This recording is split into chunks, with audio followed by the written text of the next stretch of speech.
आज हमारे साथ मानवाधिकार कार्यकर्ता और सर्वोच्च न्यायालय के वकील प्रशांत भूषण जी हैं। प्रशांत जी, हम जानना चाहेंगे, बिहार में अभी चुनाव आयोग द्वारा जिस तरीके से वोटर कार्ड के सत्यापन का एक आदेश आया है, उसके कानूनी पहलू और संवैधानिक पहलू क्या है, वो हमारे दर्शकों को आप सरल शब्दों में बताने की कृपा करें। देखिए, इलेक्शन कमीशन ने ये बोला है कि हम एक इंटेंसिव रिवीजन कर रहे हैं वोटर्स लिस्ट का, जिसमें वो कह रहे हैं कि 2003 के बाद जो लोग एनरोल हुए उन सब का हम फिर से, मतलब पहले उनको हम वोटर्स लिस्ट से हटा देंगे, फिर उनको वोटर्स लिस्ट में वापस आने के लिए कुछ डॉक्यूमेंट्स, उन्होंने 10 डॉक्यूमेंट्स की लिस्ट दी है। उन 10 डॉक्यूमेंट्स में से कोई 1-2 डॉक्यूमेंट्स प्रोड्यूस करने होंगे, जिसमें कि बर्थ सर्टिफिकेट, पासपोर्ट और ये गवर्नमेंट के दूसरे सर्टिफिकेट्स, स्कूल सर्टिफिकेट्स वगैरह वगैरह। उसमें एनआरसी भी लिखा है। हाँ, एनआरसी भी लिखा है जी। तो वो ये कह रहे हैं उसमें राशन कार्ड नहीं है, उसमें आधार कार्ड नहीं है, उसमें ड्राइविंग नहीं, नरेगा कार्ड नहीं है। तो अब इसका कुछ सर्वे पहले किया गया था कि बिहार में कितने लोगों के पास बर्थ सर्टिफिकेट्स होते हैं, तो पता लगा था 3% लोगों के पास ही होते हैं, उनको दिए जाते हैं या वो लोग लेते हैं सरकारी बर्थ सर्टिफिकेट्स। उसी तरह से पासपोर्ट्स भी 1-2% लोगों के पास ही हैं। तो कुल मिलाकर इसका अनुमान लगाया गया है कि अगर सिर्फ इन्हीं डॉक्यूमेंट्स को दिखाना पड़े जो इलेक्शन कमीशन ने जो बोले हैं, तो फिर 80% लोग जो हैं वोटर लिस्ट से बाहर हो जाएंगे 2003 के बाद जो रजिस्टर हुए हैं, यानी पिछले 22 साल में जो लोग रजिस्टर हुए हैं, यानी कि जो लोग 40 साल से ऊपर के हैं। अब दूसरी प्रॉब्लम ये है कि इलेक्शन कमीशन ने बोला है कि ये सारा रिवीजन जो है अगले 20 दिन में होना चाहिए।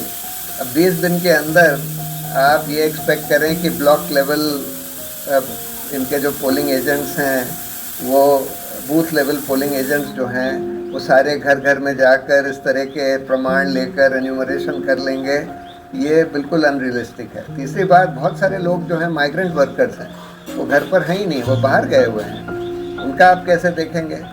तो देयरफॉर इफेक्टिवली इसमें ऐसा लगता है कि 60-70-80% लोग वोटर लिस्ट से बाहर हो जाएंगे अगर इसी तरह से चलाया गया। तो ये जो है, ये पहली बात तो जो इलेक्टोरल रजिस्ट्रेशन रूल्स हैं, रिप्रेजेंटेशन ऑफ पीपल एक्ट है, उसके भी खिलाफ है। सुप्रीम कोर्ट ने पहले एक आदेश दिया था, उसके भी खिलाफ है। वोटर्स रूल्स में ये है कि अगर आप किसी का नाम हटाना चाहते हैं तो उसको नोटिस देना होगा, उसको रीज़न देना होगा कि आप क्यों हटाना चाहते हैं, किस आधार पर हटाना चाहते हैं, क्या कंप्लेंट आई है आपके पास, जिससे वो उसका जवाब दे सके। अब ये प्रोसीजर तो ये लोग फॉलो कर नहीं रहे हैं, कह रहे हैं ऑटोमेटिकली सबका हट जाएगा, वापस लाने के लिए आप ये सारे डॉक्यूमेंट दिखाइए, इनमें से कोई डॉक्यूमेंट दिखाइए। दूसरी बात, सुप्रीम कोर्ट ने एक पहले लाल बाबू हुसैन का फैसला है 1995 का, उसमें यह बोला था कि इलेक्शन कमीशन ये नहीं इंसिस्ट कर सकता कि भाई यही डॉक्यूमेंट्स हम देखेंगे। कोई भी डॉक्यूमेंट जो इस पर प्रकाश डालता हो कि भाई वो सिटीज़न है, वोटर्स लिस्ट में एनरोल हो सकता है, वो डॉक्यूमेंट वो ला सकता है, यानी कि राशन कार्ड, आधार कार्ड, नरेगा रजिस्ट्रेशन, ये सब ला सकता है दिखाने के लिए कि भाई वो सिटीज़न है, वोटर्स लिस्ट में एनरोल हो सकता है। तो और तीसरी बात, ये तो बिल्कुल ही आर्बिट्ररी है कि आप एकदम से just before the election, Bihar के तो इलेक्शन तब होने वाले हैं, उसके जस्ट पहले आप इस तरह का ले आएँ कि हम इस तरह की इंटेंसिव रिवीजन करेंगे और ये प्रमाण आप अगर नहीं ला पाए तब फिर हम आपको डीरजिस्टर कर देंगे। ये तो बिल्कुल ही आर्बिट्ररी है। तो एक ऐसा ड्राइव जिसमें 80% वोटर्स के वोटर लिस्ट से बाहर हो जाने का अंदेशा हो, ये कदम उठाया ही क्यों गया? इसके पीछे इंटेंशन क्या हो सकती है? ये इंटेंशन तो साफ है। हम बहुत दिन से देख रहे हैं कि इलेक्शन कमीशन जो है बिल्कुल सरकारी टट्टू बन गया है एक तरह से। जो सरकार चाहती है वो करता है। अब ये 2 तरीके से इलेक्शन कमीशन काम कर रहा है।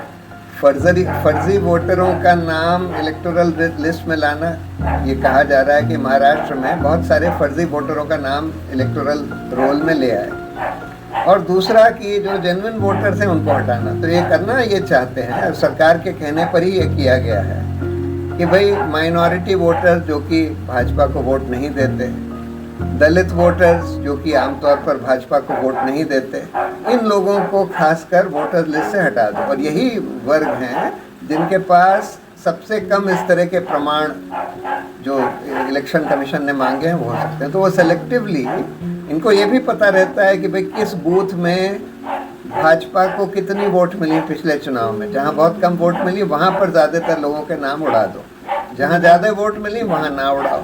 तो ये तो फिर उनके ऊपर है, वो आर्बिट्रेरली सेलेक्टिवली करेंगे। और उनका पूरा ऑब्जेक्ट यही है कि जो लोग भाजपा को ट्रेडिशनली वोट नहीं देते उनके नाम हटा दो वोटर लिस्ट से।